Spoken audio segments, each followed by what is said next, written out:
Man, things just aren't as simple here.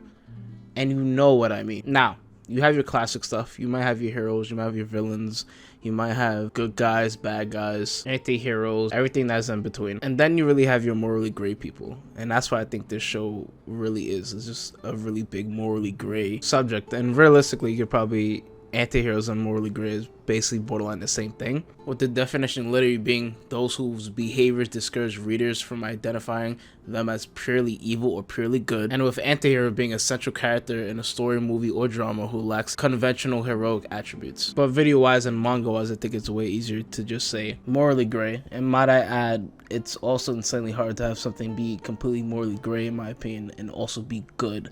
There's been a lot of projects or media that's come out where it's either morally gray or just like flat out just the most evil stuff that you've ever seen in your life and be sort of horrible. But when it comes to the case of Chainsaw Man, I think it's just pretty amazing, especially when it's given, I guess, a little glimmer of hope that Fujimoto, the author, gives in Chainsaw Man from time to time, and certain difficult or hard to even fathom situations, especially for these characters. And when it comes to Chainsaw Man, what Fujimoto is able to do, it feels like the whole world is basically morally gray. Like, do I trust this person who I just met in this manga, this new character?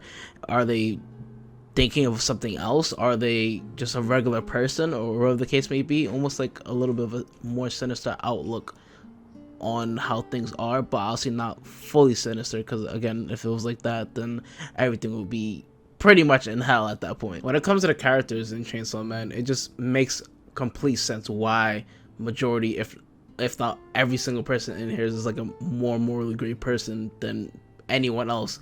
Either it's from their origins or whatever happened to them in between of them becoming a part of this system as a whole to take down devils as devil hunters, or even the process of becoming a devil hunter and maybe losing a partner, or maybe you losing someone else, and just all your decision making is just like super fucking skewed to a certain degree. With the first person I obviously wanted to talk about, aka the main man himself, Denji, of him being so extremely morally gray. Like it's sort of almost borderline close to like being pretty bad, but it seems extremely morally gray to every single degree of that term of the word.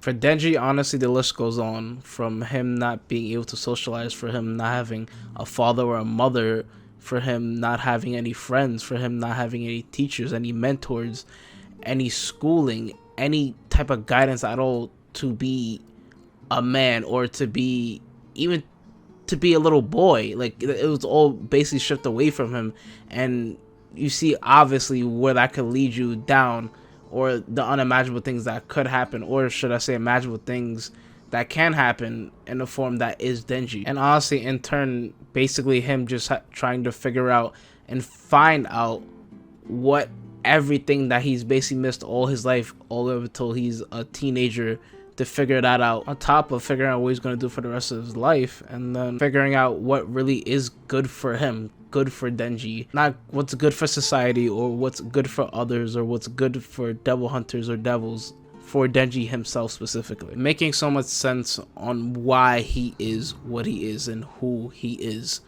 as a person and as a character, and how morally good realistically he is, with some of his actions stated but not limited to: 1, spoilers up ahead, saving a cat. What you thought it was gonna be like anything like worse or even more to it? Oh wait, yeah, I didn't tell the story of it. Oh yeah, so the story goes, Denji is in between saving someone or saving a whole group of people. So with this scenario specifically, this devil has all these people, but they're in both his hands. Now Denji has the opportunity to save these people, but he then kills the devil and chooses to save a cat and says there was a cat there too, dude. Now off rip, that already sounds incredibly insane, but insanely interesting at the same time. He wanted to save a being, but he didn't necessarily want to save a human being at that point in time. He wanted to save more the cat. That was the more important inside his brain. His moral compass thought that the cat was the most important thing to save in that moment. And I already know there's gonna be a lot of you cat people out there that would actually do that, but let's not talk about that. And another scenario I would like to go over that like really hit to the home for me, especially at the basically the end of Chainsaw Man, or Chainsaw Man Part 1, where he fully gives up on everything and decides to become a pet for Makima, and he doesn't want to choose anymore. He doesn't want to choose an option for himself anymore.